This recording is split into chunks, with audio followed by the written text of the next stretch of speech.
Hi, this is Kevin Garrett, and you're live in Limbo.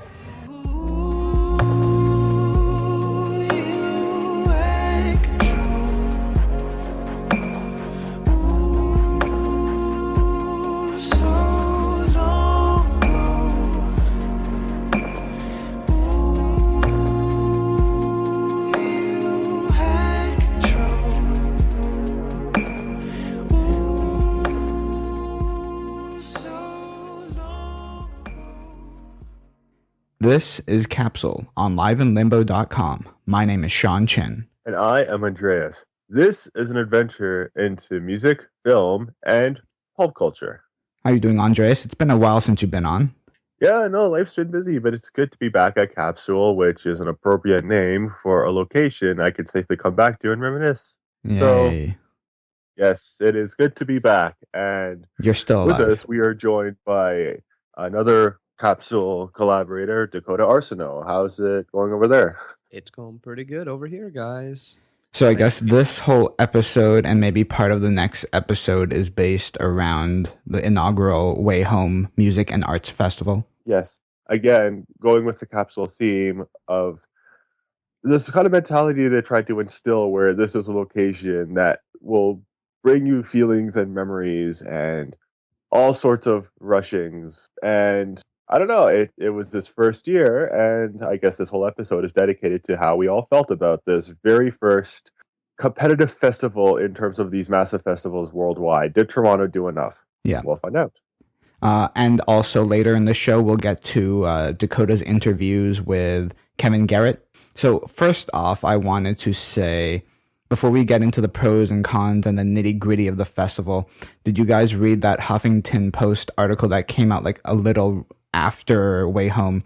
It was like, what defines like an event, like a music festival versus a super concert? I did, yes. Okay, so basically, I'm just going to read like a paragraph from Pete Mason here from the Huffington Post. It says, yet music festivals are now evolving into super concerts, or at least some of them. These are events that seem like music festivals, but lack the grassroots history of the event, do not have years where the festival developed and saw audiences grow over time, and have an overall commercial presentation to fans. So essentially, there's a lot, and I'm seeing it a lot in Toronto too, a lot of big concerts that have decent names on the bill, but they're like one-day events and they're calling it a festival, such as like Edgefest. Nothing against Edgefest, that's just an example, and maybe Time Festival as well. But like, since you've been to a lot of festivals, Dakota, like real ones in quotes, like what defines a music festival, quote unquote, for you? Like the number of days camping or number of stages? What? That's so difficult because I understand what the article is trying to get across, but at the same time, it seems so arbitrary. Like I'm sure there are a few festivals out there in the world where what they're describing as a music festival is still around, but the world we live in, it's not like that anymore. In order for these things to go on, you need the corporate sponsorship, and you need to make people feel a sense of community, even if it's a false sense of community. Um, I, I think I think both Way Home and Bonnaroo sort of succeed in making it a more of a traditional festival, only because one of the things that I think there's two things that sort of separate it. One, the stages aren't named after brands. You go to any festival you want. Like I was at Digital Dreams. It was the Bacardi side stage, Mm-hmm. and I can't remember what they called the main stage and things like that. So every stage was named after a brand. Whereas at Way Home, it was the Way Home stage, the Way Bold, the Way Bright, and the Way Away. That could have very easily been the Sirius XM Way Away stage, which it sort of was presented by Sirius XM, but it wasn't exactly called that. Or like the Air Miles Way Bright stage or the Smirnoff Way Bright stage, things like that. And they didn't. they've sort of kept the corporate sponsorship out of the name, which I know that sort of really upsets people sometimes. So I'm glad they kind of, they're like, okay, have all the advertising you want, but you're not renaming the stages after your brands, because then it becomes about you and not about the music. At which least I not this appreciate. year. At least not this year. But Yeah. but it's run by Bonnaroo, and Bonnaroo is the exact same way. The stages are actually which stage, what stage, that tent, Oh, the that's other good. tent, and this tent. What does Bonnaroo So- name their stages? I just said them. Oh, that was the same? Oh. Which stage, what stage, this tent, that tent, and the other tent. Oh. That's interesting. Those are the names. Wow, okay, that's confusing. And then the other thing, this was one of my notes that I sent you, but I guess I'll go into it now because I think it plays into it. For Bonnaroo, I know one thing that you have to do is, if you're a sponsor, you have to have some sort of sample or free gift to give out to people in order to have a stand there. And WayHome sort of continued that. If you look all around, there was either a sample or a gift to be given away. Look at that big Reebok stage 10 thing. They're giving away free shoes, the kind that we got. Thank you, Reebok, for that. That's very nice that you sent sneakers to all the media people. Good job. You guys love the vitamin water stuff. There was the huffing of that air, vitamin water air, and the ice cream, and Smirnoff was giving away free tank tops, and I missed that. Joe Fresh was giving out Free Wi-Fi. some. Yeah, but they also had like bandanas and stuff, and Summersby had bandanas and buffs and a whole bunch of other things, and Etsy was giving out gift cards and bandanas, and so like all the sponsors were actually doing something, which sort of it made you feel less dirty and used by the marketing department, because you went there, you got something interesting, you at least got to experience their product without it being shoved down your throat and be like, okay, now buy it. Yeah, I agree. That's totally cool. That's very good. Good thing you brought that up and compared it to Bonnaroo.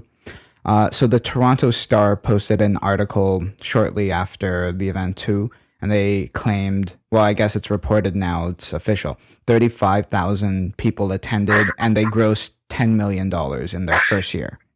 So their goal, I know their goal was 40,000, but that's trying to probably be optimistic to begin with the first year. I think 35,000 is a good number. What do you think, Andreas? Yeah, no, of course it's a good number, and yeah, I mean it's the very first of its kind. We still have years for it to grow. Nobody's going to expect it to be knocked out of the park on the very first turn, because it's basically a go around and a feel of what it's going to be like. And you told me before the podcast that they're already slating the days for like next year, where it's like, okay, we're already setting up when it's going to be, so mark the days off. And which is July 22, 23, 24, 2016. Yeah.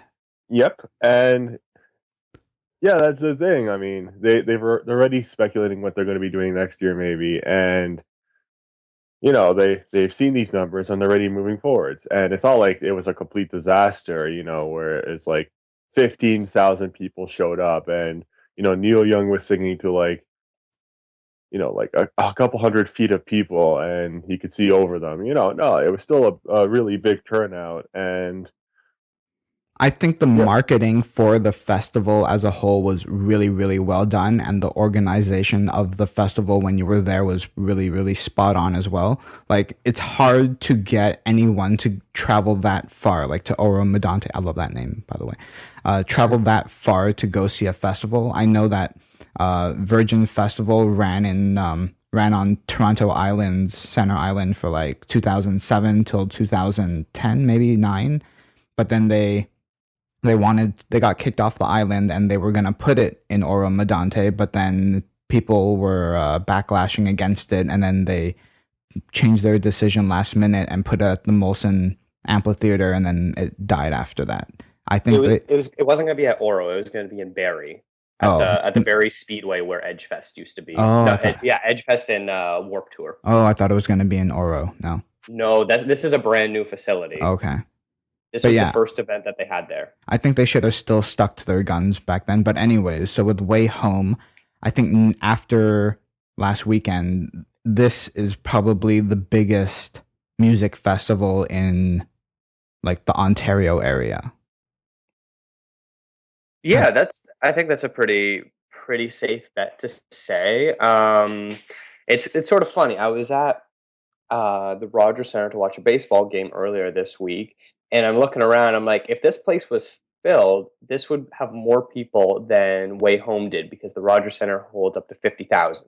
Really? 50,000? Wow. Yeah, so it's just sort of funny looking around, being like, it isn't that big, but then 35,000 is still a lot of people when you're the way we were spread out. It makes us look like there's a lot more people. 50,000 can fit in the Rogers Center, but like but that's already downtown Toronto, right? They're trying to make people drive all the way up to Oro. I didn't think it was that bad. The drive only took me a little over an hour and a half. Yeah, but I people stopped a couple complain to go times. to Downsview Park, so. This is different though. People complain to go to Downsview Park is because it takes an hour to 2 hours on the TTC, which Yeah. can sometimes be pretty painful. This, when you're driving, you're just on the highway. It's pretty easy to get up there. As far as like driving out of out of Toronto goes, it's not too bad. Did you and go through actually- Bradford? No, I just went straight up the 400, Highway 11. And other than like the people that I personally knew that were there, everyone that I met wasn't actually from Toronto. That's really cool. Yeah, your friends from Chicago came. Yeah, but I mean, like I met someone from California. Oh yeah, that's pretty cool. But like, what I mean is like when I meet someone standing next to me, I'd be like, "Oh, hey, where are you from?" I met someone from Stouffville. I met someone from Hamilton. I'm trying to remember where else I met some people from, but like no one actually said Toronto except for the people that I actually knew were from Toronto, like my actual friends that were there. That's really cool. I like that as well. So we drove up as well, Sarah Ricks, Andreas, and myself, and we listened to Beats One all the way. And Well, no, not the whole way. I think we halfway. got to a breaking point. Yeah, we stopped halfway. But anyways, I think, what do you think of the amount they pulled in for their first year, Dakota? They grossed, not profited, but they grossed 10 million. Do you think they broke even, or they still lost money in their first year? I think they still lost money. Yeah. I think it's pretty telling that they're only saying what the gross is and not what the profit is. Mm-hmm. Because if the profit was even something, like 2-3 million, they would probably have announced that. Yes. As opposed to saying, "Oh, we grossed 10 million." Everyone looks and goes, "Wow, that must be a huge success." Except for the festival probably will cost the most the first year because they had to do the most infrastructure, also the most marketing, because now they have the added bonus of word of mouth marketing from all of us that went there. So that's going to be slightly less on their marketing budget next year. And I think that's probably where most of their money went outside of like the actual physical construction of the space, because there's a lot of like smaller bands that were playing, a lot of up and coming bands. I don't imagine Always is like the most expensive band in the world to book. They had a pretty decent time slot. They're pretty popular, but they're still only one record in, so I'm sure their booking fees aren't huge outside of like the headliners. So obviously most of it went for infrastructure, and I think a lot of it went for marketing as well, because they did a pretty good job marketing.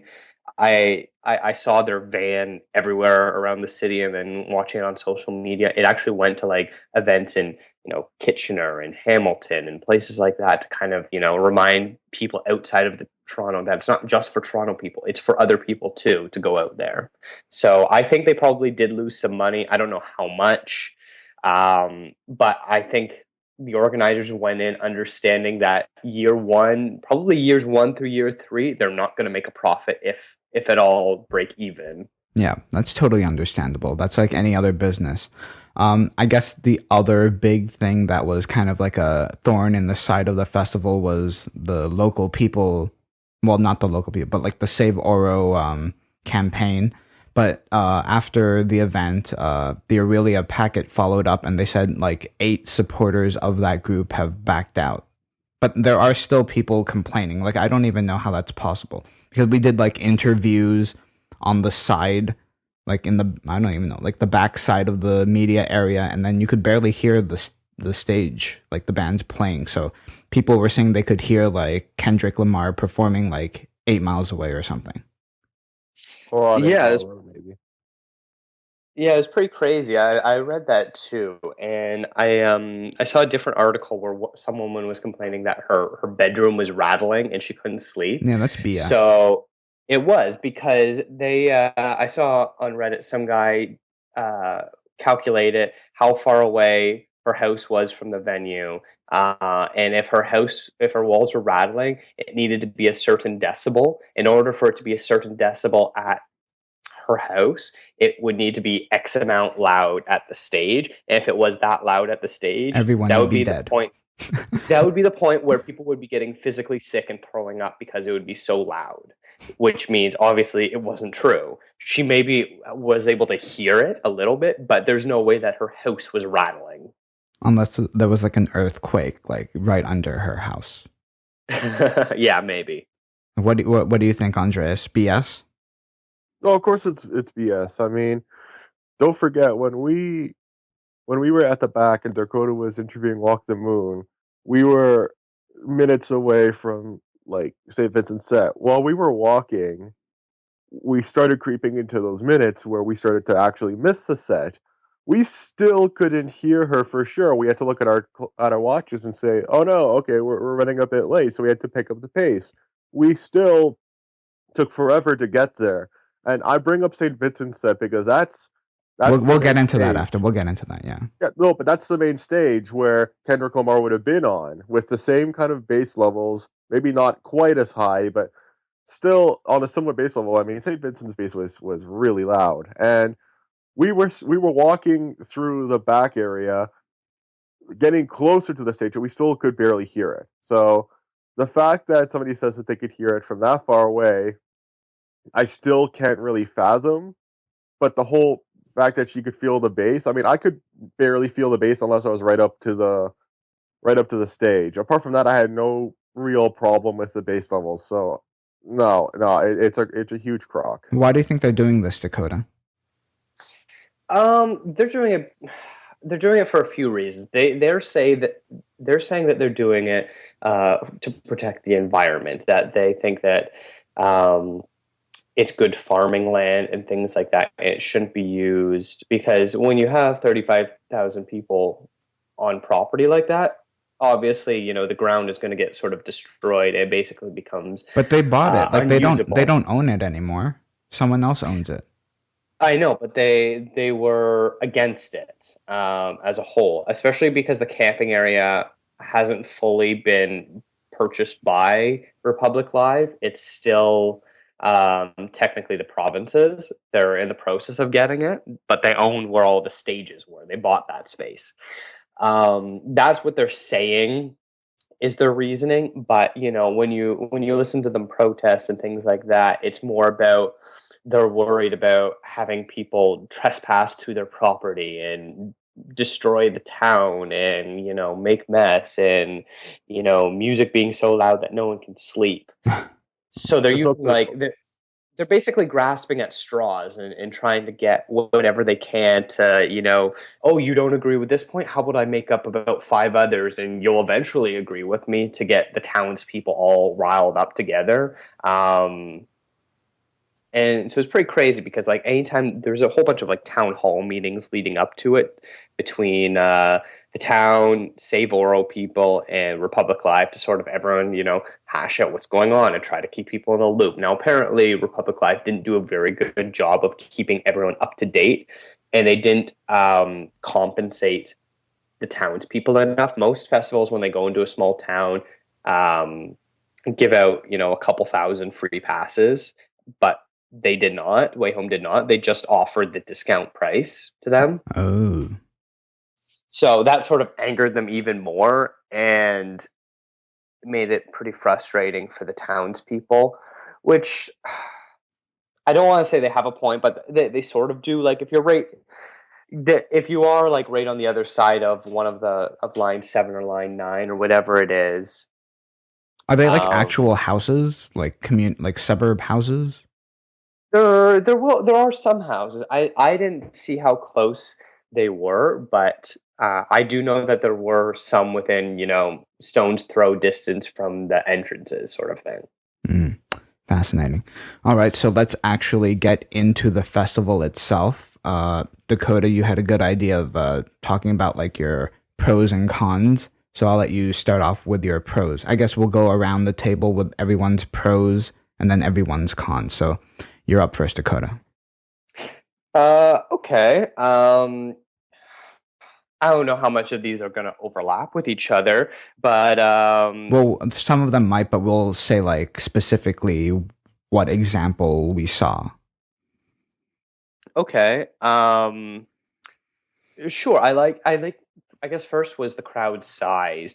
I thought, 35,000 is quite a bit, but it's not like we were ever trampling each other or felt that like we were in sardines and things like that. And if you went about 5 minutes before a show started, you could basically be pretty near the front without too much difficulty. So I really appreciated that, especially coming from Bonnaroo, where you basically need, if you want a good spot, especially on the main stage, you need to show up at least half an hour before a show starts, and that's not even including the big names. For me to get front row for Billy Joel, I had to be there for 2 full shows beforehand, which is about 4 hours, because there's an hour show, an hour break, an hour show, an hour break. Wow. So I really liked how easy it was to get to the front. Now I know you guys were usually going up to like the photo area, but like going around the side and then working your way in once you were at the front, you guys didn't have any problems getting in, did you? No, actually, I found that to be very easy to do. We did that for a lot of full sets, right, Andreas? Yeah, and going back to St. Vincent, we were running late, and we were thinking, "Oh no, now we're really in for a pickle." And we get there with like 2 songs in or whatever, and we were at the front.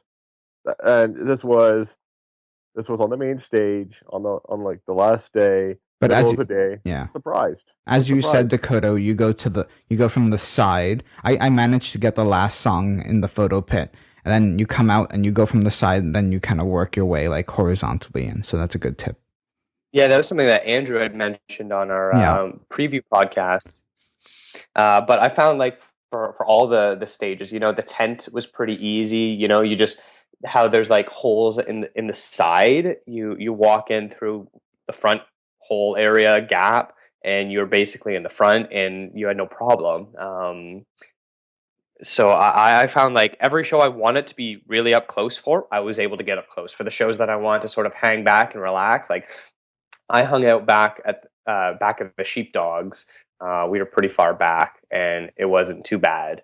And even shows where we were kind of squished in and it was tighter, it was basically like the like Kendrick Lamar and Sam Smith. I still wasn't that far back, and I still had a bit of room to dance a little bit and things like that. So it wasn't too overbearing where I'm like, okay, I can't even enjoy this show right now because I've got 10 people on every inch of me crushing me, sort of thing. Nice.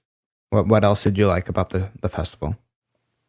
I really like that there was plenty of shade. I find it quite funny where after the festival, people were posting their pros and cons on Reddit, and quite a few people were like, "Oh yeah, there was no shade. It was horrible," and I just had to laugh at them.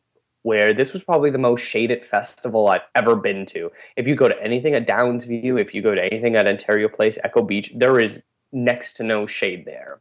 I So you're remember I basically remember asking your friends from Chicago, like, and yourself, how do you find the trees in at WayHome? And they're like, yes, we love all these trees because at Bonnaroo there's no trees. there's a few, but like none of them are close to the stages. It's not like you can kind of hang out by the trees and still watch a Yeah.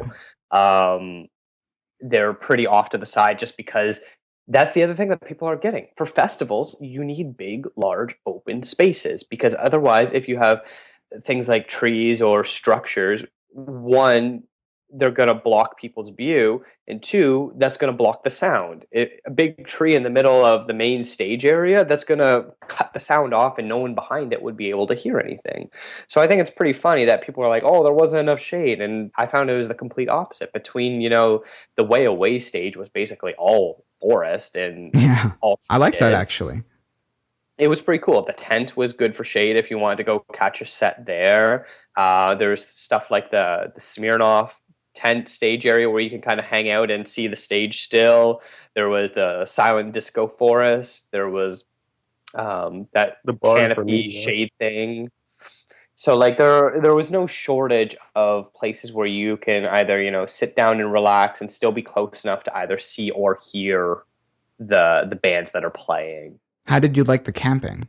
Because you camped. Sarah and Andreas and myself stayed at Randall Vasquez's house, so we got to. The camping was fine. It was it got really hot. I would be woken up by around 8 o'clock by the heat, and it was like, all right, I'm too sweaty and hot to stay in bed. All right, I guess I'll get up. We had a little easy up canopy sort of thing that we use as our common area because I camped with my friend from Chicago, Mike and Sasha.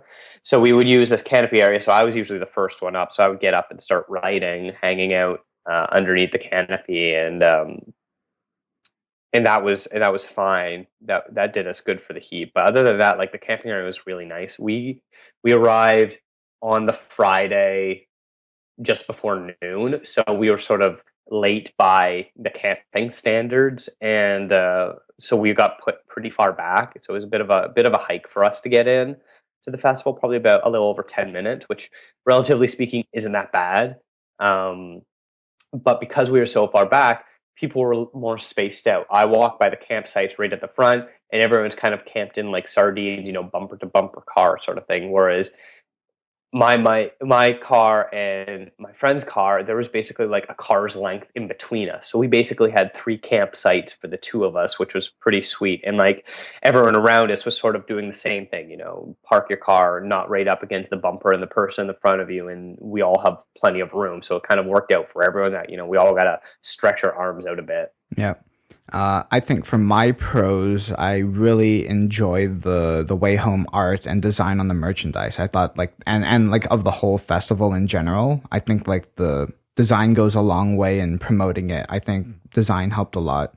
I think the interview areas were also very, like the media area, I think that was very nice as well. Andreas, what did you like about the festival? Well, apart from everything that was mentioned, I guess. Yeah, apart from what was mentioned, because I was going to mention the festival merchandise was great.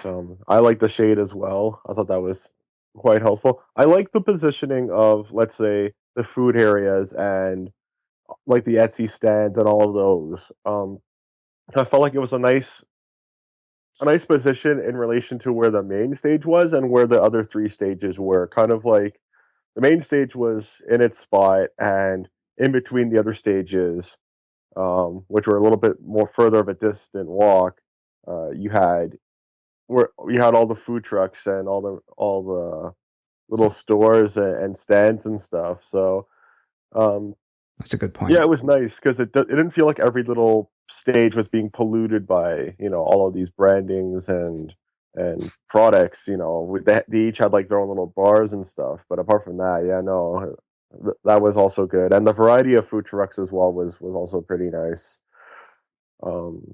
Yeah, But apart from that, no, everything else has been covered, I think. that's a really good point. Yeah, I do have a few other smaller things that I Sure. would like. I thought it was kind of cool that the artists felt comfortable to kind of walk around the grounds and check out shows and things like that, because I'm pretty sure all weekend long I was seeing guys from Sac Syndrome and Foresme walking around checking out shows in the crowd. And then when I was at the Way Away stage, I would always see people hanging around the sidelines pretty close to people. Like I saw Courtney Barnett watching Viet Cong. Yeah, I was in the photo pit. I have evidence of that. I'm in the photo pit, and then I look over, and I'm like, whoa, what the hell? Courtney Barnett's in here, too. Who should I be taking photos of? Yeah, and like they were having a really good time. And then I don't know if you guys saw, but the guy that plays Mike from Suits, I think his name is Patrick Adams or something like that. He was there and he was RV camping, and apparently he was having quite the party. He would like climb up on top of his RV, which was nicknamed RV Spectre. Which, if you watch Suits, it's pretty funny. Actually really good. He would climb up on his RV and shout, "Who wants free burgers?" while he was barbecuing burgers. So anyone that walked by in the RV section would get some free food from the guy from Suits, which That's was amazing. and he was like hanging around, and I talked to a girl at my work who had friends that went, and she's like, "Oh my god, my friends met him hanging out at one of the shows." I was like, "Cool." So like he was actually like out there having a good time, and I saw some pictures, and he wasn't dressed up nice. He was there, he was in a bathing suit, like his hair was all messy, like he was there to have a good time. He wasn't there to be seen or for it to be an event about him, sort of thing. So, which I thought was kind of neat. And apparently Kevin Drew from Broken Social Scene was there on the Friday walking around and let it slip to a few people that he might be playing before it was actually announced that Broken Social Scene was playing. So I really dug that the artist felt comfortable enough that they could walk around without either being overwhelmed or harassed or anything like that, which is sort of legitimizes it a little bit that if it's good enough for the artist, then it's probably good enough for us as well. And how about the sound, like audio issues or like performance? I didn't have any sound issues. Like I thought everyone was perfectly mixed and leveled. There's only one person that was seemingly to have sound issues for me was St. Vincent. Andres, I think you know a bit more about what happened, right? Yeah, well, before going to that, the only other instance I saw was the lead guitar player and singer of the Sheepdogs had a slight issue, but it was fixed. So apart from that, it was a seamless experience the whole weekend. But apart from that, yeah, St. Vincent, we were at the very front, and I don't know if you noticed any of this, Sean, but she kept yelling to. We couldn't tell who she was yelling at, but you said it was her guitar tech because we were off to the side, so we couldn't see a face on whoever she was talking to. But she like before or during most of her songs, actually, she kept looking over and basically trying to entice somebody to. I kept seeing her mouth the words like "do it, just do it." Um, I think she was having problems. She was asking for them, whoever it was, to switch up. Uh, Maybe some technical things. I don't exactly know fully. I don't think she was too pleased with her sound, and she was getting frustrated to the brink of actually swearing. And um, I think it was a frustrating experience because she was trying to appeal to everybody in the crowd as well, do her shtick, and at the same time she was trying to get this sorted out. So there was even a point where she had her microphone kind of close to her, and you could hear a little bit instead of just seeing her mouth, whatever she was mouthing.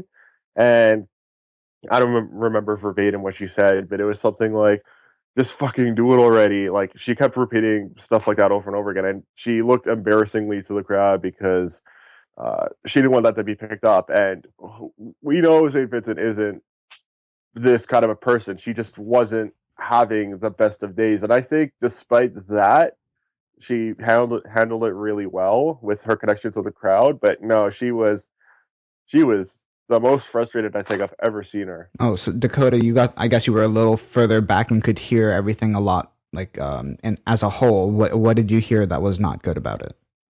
All I was hearing was when she would switch guitars, she was using wireless pickups to go to her amp. It seemed like every time she was switching her guitar, the sound wasn't picking up right away, so she would be playing and nothing was coming out. So she would be, frustratingly pointing at her guitar and pointing at her guitar tech or whatever that I could see. And I don't know if there was. I read that because of the heat, there were issues with the soundboard. I don't know if that's true or not. It seemed like there was some sort of wireless connection issue where the soundboard wasn't picking up her guitar playing. So maybe that was it. Maybe it was just the sound guy wasn't switching the channels or something. I'm really not too sure. Either way, like I'm sure it was super frustrating for her because that meant almost every song, I saw it happen, I think 3 or 4 times. Every song was delayed that she had to, stop, figure out what was going on, restart it, which takes up valuable time, but also made her break out of her character.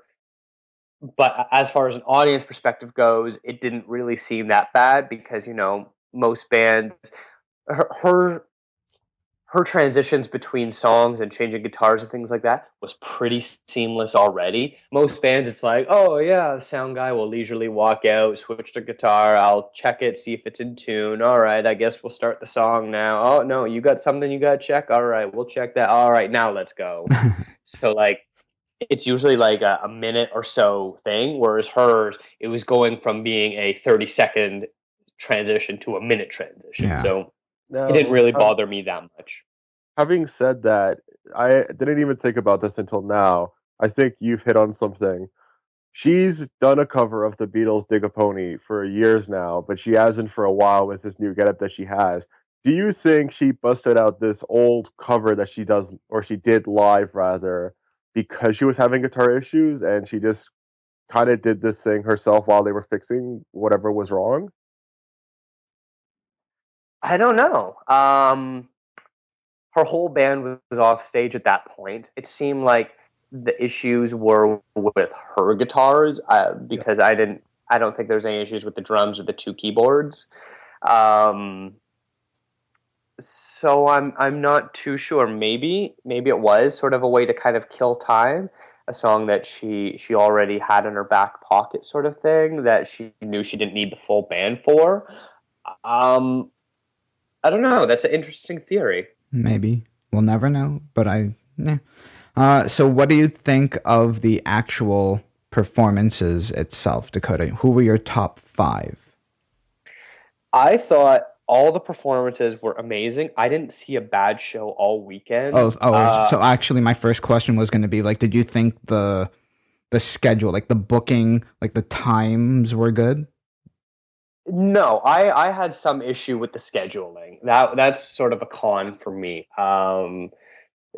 Things like there were so few EDM acts on. Why are you putting both Bass Nectar and Odessa at the exact same time? Why can't they be on the same stage and go back to back, sort of thing? So that's pretty frustrating because there was only like a handful of EDM acts, and you're already doing that. I went to Bass Nectar and I was happy with that, but I also had wanted to see Odessa. So why couldn't they do like on the Saturday was basically hip hop day? Every Yeah. hip hop act was spread out. Why couldn't they do that as well? Like Danny Brown and Run the Jewels and Kendrick, they none of them overlapped with each other. Big Crit, they were all at separate times. Why couldn't they do that with the EDM show as well? So that was a little frustrating. And as far as the actual schedule goes, um, I think it could have been done a bit better. I don't like it when I have to go, okay, well, I can see all of this show, or I can see half of this show, then walk and see half of the other show, and then have half an hour for my next thing to start because I've just switched my schedule gap up, which is sort of frustrating. I'd rather it be, 2 on, 2 off, 2 on, 2 off sort of deal. So that way, if I'm going to miss a show, I'd rather be okay, well, I can't see any of it, so that's fine, as opposed to being like, well, I could go and see 15 minutes, half an hour of one show and half an hour of another show. I just feel that's a little frustrating because you don't get to fully experience the show unless you see the full set. Yeah, I totally agree with you. All right, so now on to the actual performances. Who were your top 5? I think the best for me was Kendrick Lamar. By far, he was just so phenomenal, and everything about him was great. And this was not your first time seeing him.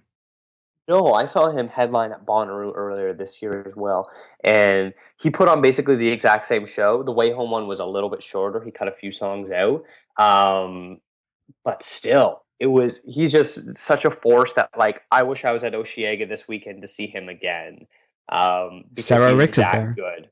I know. I feel bad that she's not here, but I feel no pity because she's at Oshiega instead.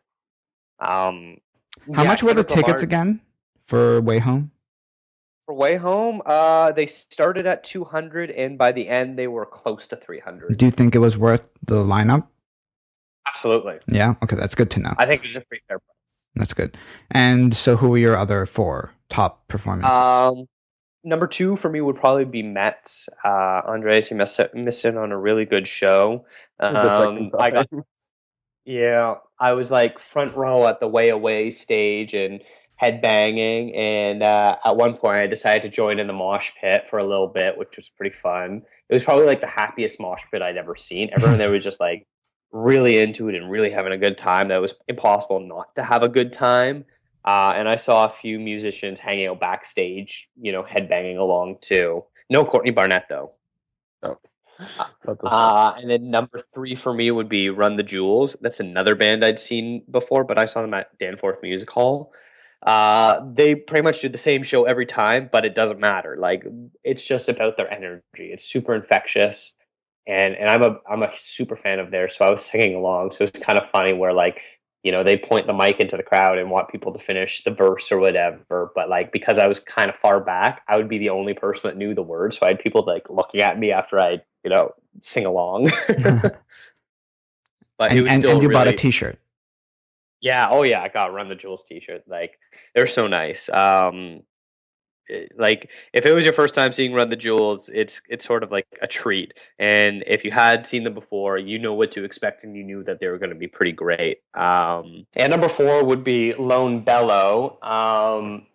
They're like, I've seen them before as well, and they do a really good show. They just got a lot of energy, and they play like they're in a family band, so you can really feel the love between the music and the crowd. And plus, they played a bunch of new material, which is excellent. So like, I don't know, if you haven't seen Lone Bellow before, you should definitely check them out if you're into like the country folk rock with a bit of soul going on. And then last for me would be St. Vincent. This is my first time seeing her, and even though she had some sound issues, I don't think it mattered. Her set definitely picked up steam the second half of it, and between hearing all my favorite songs off her new album and the Dig a Pony cover, it was impossible not to think it was great. And her speeches were hilarious, where she's, telling us stories about her youth and things like that, even though I'm pretty sure they were probably made up. Who knows?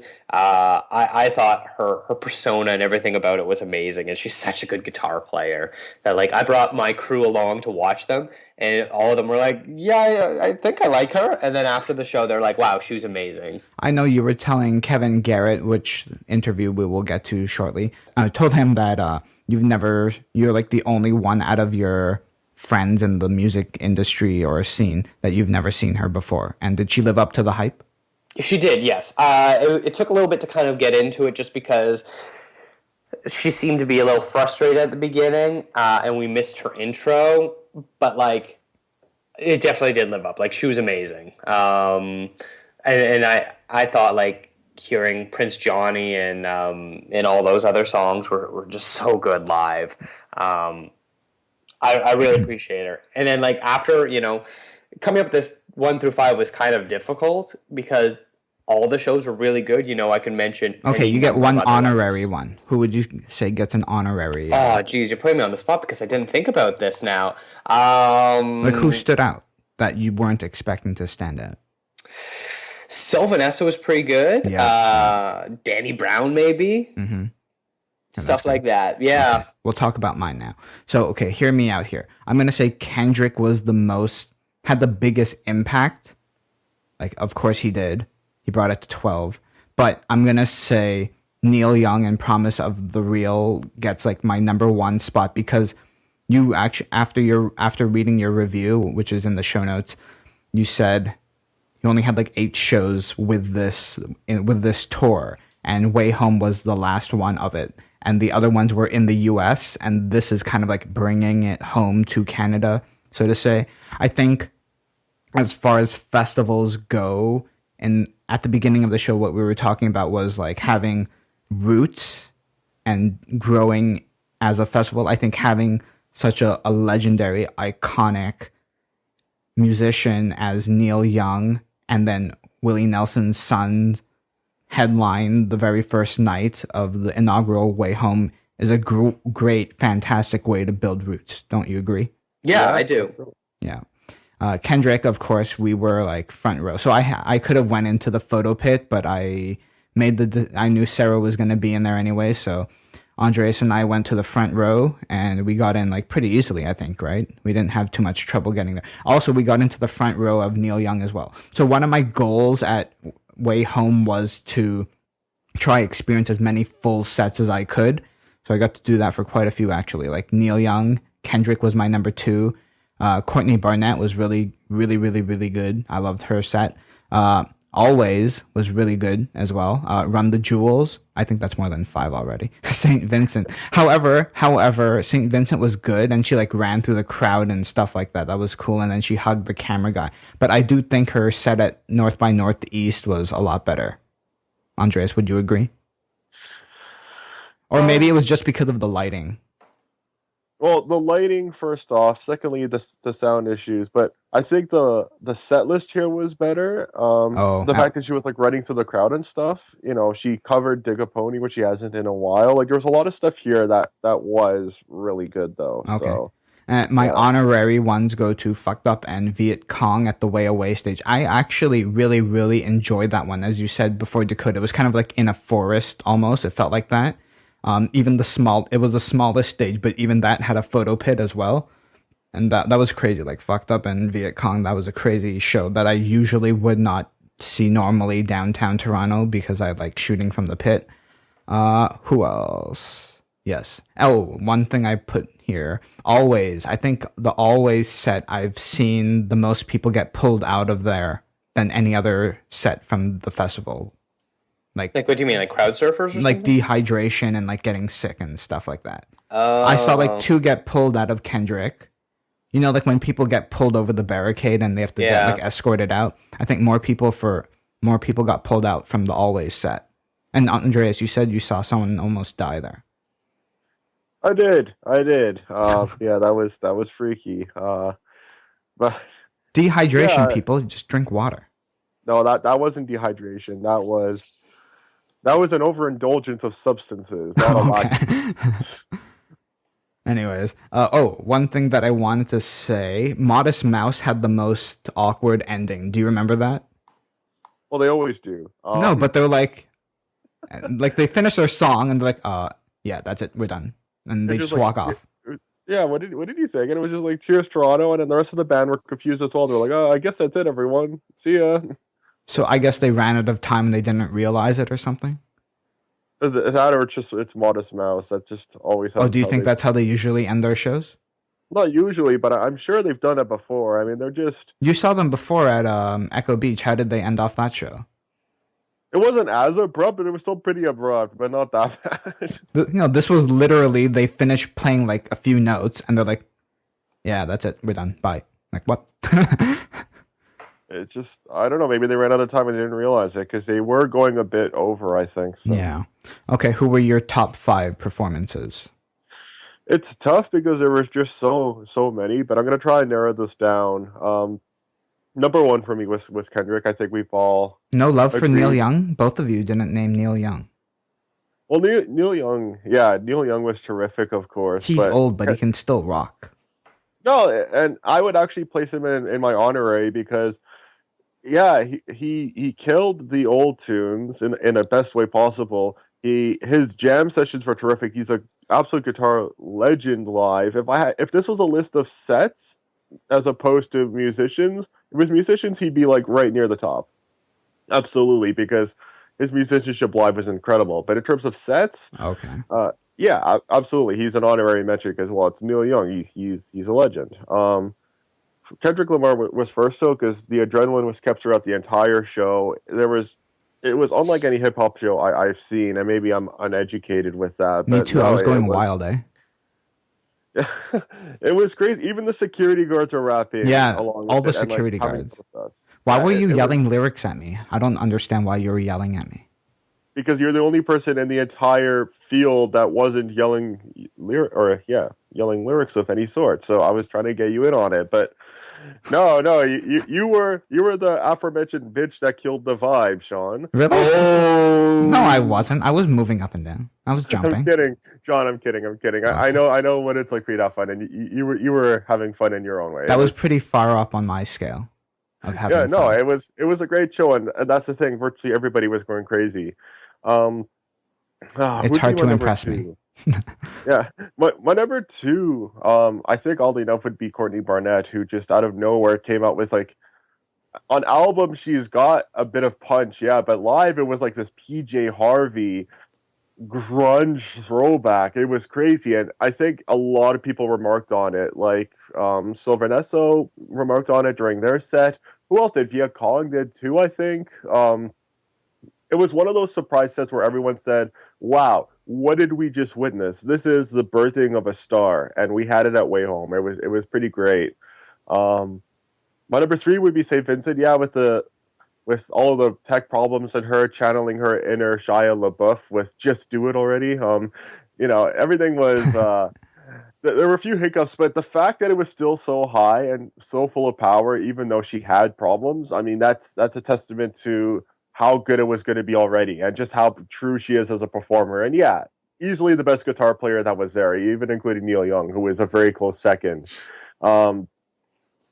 Just even with the most flaws you could find at any set, still almost seamless, because to the fans there wasn't much of a problem, even though to her it was probably a huge clusterfuck of everything. Yeah. My fourth favorite, speaking of I guess obscenities, is Fucked Up. They put on a really good show, and you can't expect anything less. It was the loudest I have seen them, and I have seen them before, but that was great. The fact that I got to see them tucked away in these trees with very little lighting and just so close to the stage, which is perfect because David Abraham is somebody who likes to go through the crowds. So it was close for him. So yeah, he was consistently going through crowds and like try to like attempt to surf on top of us and go crazy through the barricaded area.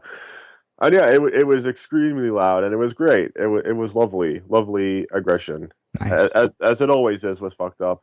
And my fifth favorite is Future Islands, which we didn't get to catch the full set with, sadly, but just so energetic. And at that time of the evening, 1 like, a.m. 1 or 2 in the morning, yeah, to hear that kind of synth pop is great. To see those kinds of dance moves and like the punching on the floor and the beating of one's chest and like the death metal growling amongst dreamy poppy synth pop that's like retro sounding. It's such a cool contrast that you felt delirious, especially with the blue and purple lighting, and you were in some sort of a beautiful nightmare. It was great. Awesome. Are there any cons, like one or two cons about the festival that you think can be improved? I'll start off. For me, number one, can you all guess? The lack of stable LTE signal. You can't communicate with anyone, and I can't live tweet anything. You got to do how they do it in the forest area. You do it by bird signal or by technology. Anyways, I hope they put up a few more I think maybe like 4 more cell towers next year because there'll be more people. They should have more free water refill areas, maybe like 2 more around. That was bordering on criminal. Yeah, that was kind of. That really pissed me off. It was good that they still had it there. At least one of them, though. Well, they had to. Legally, they have to. Oh, they have to. Okay. Yeah. All concerts and stuff like that, outdoor shows like that, have to have free water refill stations. Oh. So it's pretty criminal that they only had the one. I'm surprised people didn't die of dehydration, because if you're at the, way away or, front of the way home stage, if you ran out of water and you just be like, well, whatever, there's a beer cart rolling by, maybe I'll just grab a beer or something like that. That's not drinking water. That's not what's going to keep you safe. That's going to make it worse. Yeah, they should put the water stations beside the festival. Each stage should have a water refill. That's absolutely. Yeah. Absolutely. And then it didn't really affect us so much, but like washrooms, as media, we had access to like pretty available washrooms, but I saw like the public ones out in the field. There was like one stall, around, there's like a few of them, but there's like one porta potty thing, and the lines were huge for them. Those were handicap ones, though. Oh, okay, never mind. People were lining. Yeah. There was a whole bunch of them close by the entrance, by the Way Home stage. There's a whole bunch on the far side of the Way Bold tent where the water station was, and then there was two large sections on the other side of Way Bright. Any other cons, Dakota? Yeah, I got like two other ones that you didn't really mention. I just need signal. It's tough because they could put up 1 million cell towers, but when you have 35,000 people all trying to use it at the same time, signals aren't going to be good anyways. And it's only going to get worse as more people attend in the future. It will, yeah. For me, I dislike this new trend where security makes you dump out your water bottle before you get into the festival grounds. They do it because they don't want people to fill their bottles up with alcohol and things like that. But when I went to Osheaga 3-4 years ago, whatever it was, they would just smell your water bottle, which I thought was more than fair. You take your cap off. Yeah, that's water. All right, keep going. Because all the people that had like Camelbacks and water bottles and things like that, that meant as soon as you got in, you either had to go straight to fill it up, or you go, well, I don't want to fill it up right now. My show's about to start, so I'm going to go and do that, and then maybe I'll get water in 3 hours when I have time, something like that, which is kind of ridiculous. I don't know why this has become a trend at shows, at festivals, where you can't bring in your own water unless it's bottled and unopened. But it's not a trend that I'm really liking. At Bonnaroo this year, they tried to do the same thing, and then by day 3, they stopped caring. And so you're allowed to bring in water, your own water sort of thing.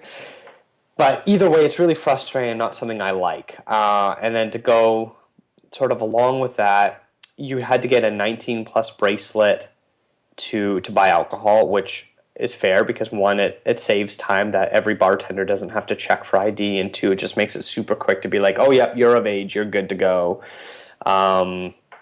Because places like the Smirnoff area, they only allowed people in if you were of age. I didn't like how I was still being asked to show ID even though I had the bracelets on. Mm-hmm. Apparently, you had to get a new bracelet every day. So day 1, I got it, and I'm like, oh, good, I'm good for the weekend. So day 2 comes, and I go into the Molson Canadian tent because they have seats there. It was late at night, and security guard's like, you need to show your ID. I'm like, no, I've got the bracelet on. He's like, no, you need to show ID. That's yesterday's bracelet. I'm like, but I was 19 yesterday, so I'm still 19 today. No, you might be 18 now. Yeah, and he's like, no, you need to show your ID. He was getting like really in my face about it, and I was super tired, so I was pretty snippy with him too. So sorry, but the guy was a jerk.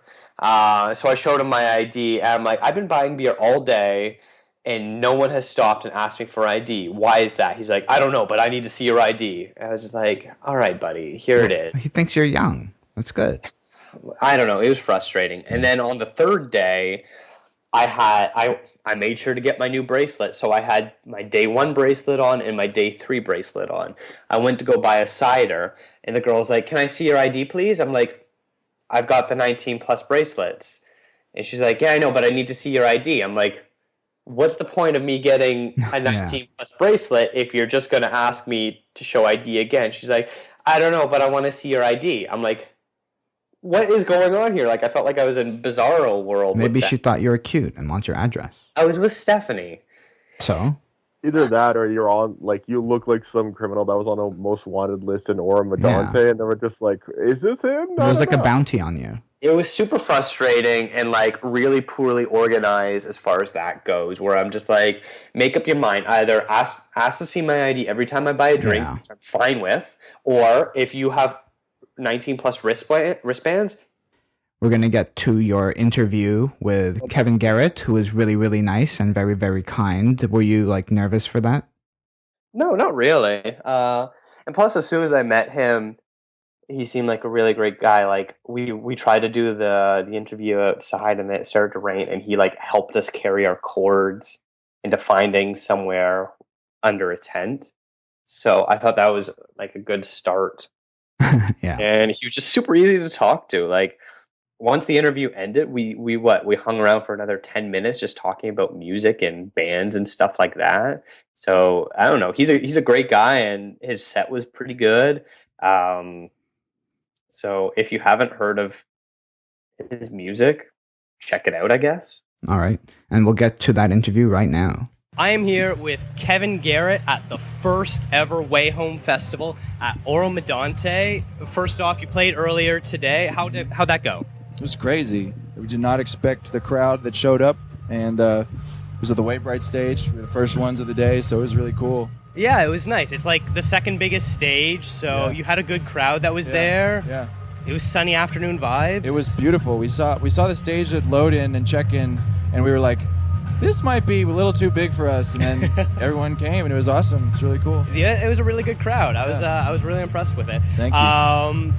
What sort of like are like your main influences when you're writing music? What is your influences? A lot of this new stuff, especially off the EP, has been very personal. Like, I think musically, I'm all over the place. Sam Cooke is a big vocal influence How could you to not me. be? And there's some of the classic songwriters who can tell a good story, like Bob Dylan and Johnny Cash especially. I was sort of raised in the classics, so mixing that with some contemporary stuff, I'm big into hip hop, and it's kind of a nice little blend that I'm trying to work on. So Yeah, you could definitely sort of hear the influences of like the classical singer-songwriter type, but then the modern electronic hip-hop sort of Thank vibe you, that's man. going on. Now, like, I guess since you're saying these older singers, I'm getting bitten out here. There's lots of mosquitoes. Was it like a lot of stuff that your parents were listening to that helped you get into music? Like, what was that like? I started playing music. I started violin when I was really young, and yeah, watch out, he's a soldier. Yeah. He's coming after you. He's licensed to kill. Anyway, let me get it too. Okay. No. My dad kind of got me into music that wasn't classical music. We would listen to Led Zeppelin and the Stones and his sort of favorite acts, and then it wasn't until I started buying my own CDs that I started listening to what I really wanted to listen to, like the old soul stuff and what I like to call golden era country, which is like anything up to 1970, 1975. So that's kind of when I started getting into lyrics and being witty and all that kind of stuff. And yeah, I don't know. That's pretty cool. Yeah. That's some good stuff. What was your first CD that you bought? It was With your own money? With my own money. It was a Ray Charles, like gold version, like a best of Ray Charles. I think I know which one you're talking about. It's like a pretty stock photo on the cover, but it's his hits. It's amazing. That's pretty good. That was one of the first records I got, was his Modern Country Sounds and Music, or whatever that one with the red cover. So Stellar, man. I know all about getting the Ray Charles hits. Yeah, cool. Now, when you're playing at a festival like this, does that change the way you approach the way you play? Because you got people that are like walking by and be like, oh, who's this guy? What's this sound? Or people would be like, hey, friends are coming. Let's go. Let's check out this guy, Kevin Garrett. I don't know that I think about it too much. Today's stage was so massive compared to even at Bonnaroo, we played Bonnaroo this year, and it was a totally different vibe. But I think with my stage presence is pretty dry and pretty vibey and whatever. But it seems to work.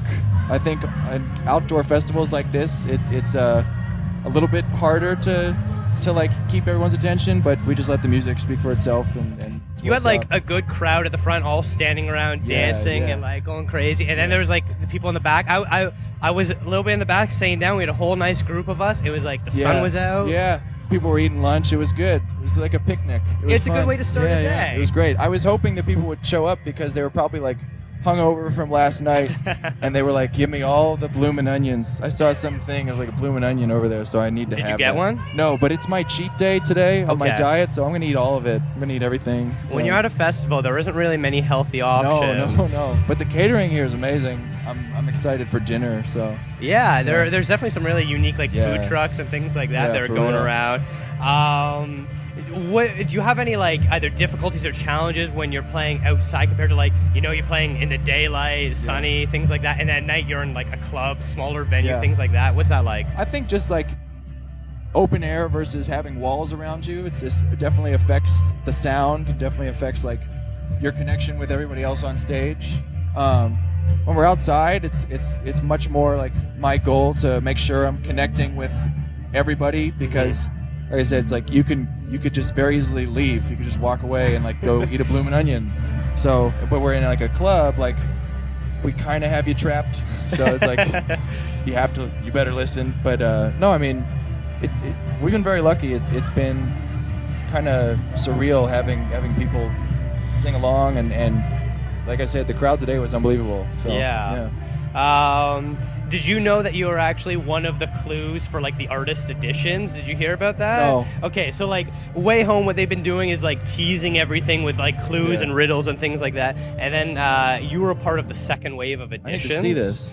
And so there's a whole bunch of clues, and they're trying to figure out, guess who it is, sort of thing. And you were one of the clues. Do you know who you share your name with? Like my exact name? Yes, not your middle name. My dad. No.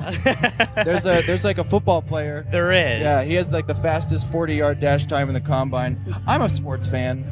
So it was this famous St. Louis Rams player, and so the clue was, I think it was like drafted first overall by the 1994 Rams or something like that. Yeah. And so people right away were like, it's Kevin Garrett. I get him a lot. I get Kevin Garnett a lot, the basketball player. When I Google you, that's the first thing that comes up. Did you mean Kevin Garnett? No, I haven't met him yet. But yeah, we work really hard on trying to get my numbers up. So Google, there's like a photographer too, who's named Kevin Garrett, and he has kevingarrett.com, and I hate him. I don't hate him. He does great work. Whatever. You're gonna have to like collaborate or something like that. Kevin Garrett does Kevin Garrett. Yeah. That's amazing. Are you planning on seeing anyone else? Have you seen anyone else? Dude, I am here to stay through the rest of the festival. I'm looking forward to connecting with some friends. Hey Rosetta played last night, and I got in a little too late. I missed them and Neil Young, but tonight, Denny Brown and Kendrick. Kendrick's gonna be great. Yeah, two guys I'm like really hyped for. And then tomorrow, St. Vincent. I'm based in New York, and I've never seen her play, so it's gonna be a bucket list thing for me. That the same for me. I know everyone else on my team. They've all seen St. Vincent. I'm the only one that has not seen her. She's amazing. She is. That'll be good. And then I'm actually looking forward to Sam's set, because Sam Smith tomorrow, because we've been going back and forth on social media for a while and haven't had a chance to connect yet. So hopefully we'll get to hang for a minute tomorrow. But what is he saying to you?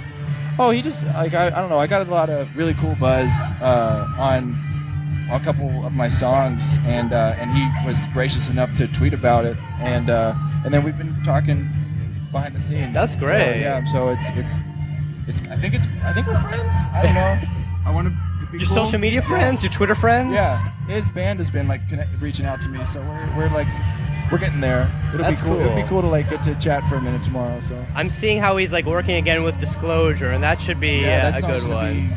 Latch was huge. Yeah, Latch was amazing. Omen's gonna be cool. Yeah. Omen's gonna be big. Well, I really appreciate you taking the time talking with us. Yeah. All right. So much. Thanks for having me. So make sure you check out Kevin Garrett if he's coming through your town, if he's at a festival, buy all of his music. You better do that. Yeah. Thank you so much. And we're back. Sounds like a very humble and very down-to-earth guy. Andreas, what did you think of him? You were like taking photos of the behind-the-scenes stuff. Yeah, no, he is a nice guy, yeah. And we met quite a few people this weekend actually, and none of them we didn't have any problems with any of them. So yeah, like just like everybody else we met this weekend, yeah, Kevin Garrett was really nice, humble, talked about like typical guy stuff. He was fine. In the next episode, we'll get to the Walk to the Moon one. But to end off this one here, I wanted to say, so WayHome, save the date, July 22, 23, 24, 2016. Who do you want to see? Dakota. Oh, that's tough. I haven't even thought about that, because you don't know like who's going to come out with a new album in the next year. Oh, you're putting me on the spot here, Sean. I guess usually, do you have anyone that you want? This year they had like a legendary figure, that's rock. Then they had like a big rap artist in Kendrick, and then they had a big pop sensation, rising star Sam Smith. So I'm gonna. The problem is I don't know how big their budget is. So like, I don't know if they could get something like, if they want like a Canadian rock icon, I think someone like Tragically Hip would be pretty good. No. Well, they not put on the best concert I've ever seen. But not in the headlining spot though. Absolutely in the headlining spot. But they played They would like kill 50, it. they played like 50 times already this year. Like when you need a headliner for these big ones, you need someone that's like kind of not touring. You need like some special. Well, Kendrick's touring. I know, but he's like big right now. I don't know. Tragically Hip. I would be very happy if Tragically Hip was a headliner. um, as far as other people, I don't know. I know the Gorillas might go on tour, so if something like that, that would be pretty neat. They should do Gorillaz, Radiohead, Kanye. I would love it. I don't know if they have the budget for that, but that would be pretty. I hear crazy Kanye of is a like show. 500,000 to book. Holy shit! No, he's definitely more. He's definitely more. That's what The I top heard. guys are- That's what I heard. Ottawa Blues paid him. Really? That's Yeah. cheap. Really? Oh yeah, most top acts are about 3 to 4 million. Oh, I didn't know. No, it can't be that high. Yes, it is. There's leak set prices of a bunch of top touring bands, and that's how much they are. Oh, you better send me that list then, so I can take a look at it. Yeah, I'll try to find that one. But yeah, top bands are really expensive to book. Like 500,000 will probably get you a pretty big name, but it won't get you a headliner. Okay, maybe I'm wrong about Kendrick then. Kanye. Who would you like to see? I think someone like Sam Smith might be a little bit cheaper than say Kendrick was. Even Kendrick, I don't know, because it's his first time headlining tours, so he might not be too expensive as well. Oh, for Kendrick too? So it was both Sam Smith and Kendrick's first headlining tour? Yes, it is. Oh, okay. Kendrick's been headlining this whole festival season, and Sam Smith is just starting. He's got several other headlining shows throughout the rest of the summer, but he's just starting his headlining tour. I guess that's a good way for budgeting then. You need someone big, but that's kind of starting out, so they're not super expensive. How about you, Andreas? Who would you like to see next year? Well, Radiohead is a good pick, actually, and Kanye wouldn't be bad either. But if we were to just, is this like realistic, or just like who would we want to, regardless of limitations? Regardless of limitations. Okay, Daft Punk would be great. Oh, yeah. But I highly doubt that happening. But that would be pretty sweet. If I was to be more realistic, like, okay, who would release something next year? I would love to Taylor see Swift. Oh God. Well, no, not oh God. She's okay, but that was an inappropriate reaction. Actually, she's fine. I don't know why I said that. Anyways, they wouldn't headline per se, but something like Beach House, because they're coming out with new stuff, would be pretty sweet because they're terrific live. They wouldn't be headliner material, though. I don't think.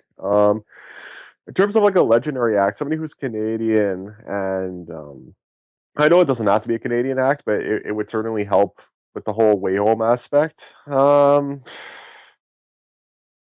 don't know who's Canadian who could be like a legendary act who would be seen on a tour like this. Arcade Fire. Oh yeah, that would be nice too. Yeah, I think that would be pretty sweet. So Arcade Fire, Daft Punk, which I guess wouldn't happen, and then I guess for my final pick. Okay, so that's the rock aspect, the hip hop techno, I guess. So I'll just combine the two together. No similarities, and then a pop aspect maybe. I'll let you reserve Taylor Swift because that's actually not a bad pick. Again, I don't know why I reacted like that. The way I did before. It's still morning. Or Pitbull. Lorde is going to be coming out with her new album. That might be someone reasonable. Do you think as a headliner though? Yeah, like Sam Smith level probably. Yeah, if her new album is at the same level of popularity as her last one is, without a doubt. That is true. Like if Sam Smith can headline with one album, then Lorde should be able to headline with two. Yeah. Well, I'll let you keep that pick, and I guess for pop, I don't know, would somebody like Katy Perry or Lady Gaga be too big for this? Oh, yo, that would be awesome too. Lady Gaga. Lady Gaga. There we go. It's cool. The most unrealistic festival lineup for WayHome next year. No, not really. She's performed at like what's it called, Info Fest in Ottawa last year and stuff like that. Okay, so that's fine. Then that's in the realm of happening. Okay, well that's cool. I had fun at WayHome. Hope you guys had fun at WayHome too. Where can all of our listeners find you, Andreas? You can find me on Twitter at Andreas Babs. And you, Dakota? You can find me on Twitter at DGAPA, and you can also listen to Andreas and my other podcast called ContraZoom. You can follow us on Twitter at ContraZoomPod, and we should be coming up with a new episode in the next week or two. Very nice. You're going to be at Veld this weekend. Sarah's going to be at Oshega this weekend. It's all good. You can find myself on Twitter at Sean Chin. Please follow the show at Live and Limbo. Use the hashtag Capsule Podcast to join in on the conversation. Please subscribe to our show in iTunes. Give us 5 stars. Leave us some nice words in the review section. And as always, you can find the show notes at liveandlimbo.com/capsule. Take care.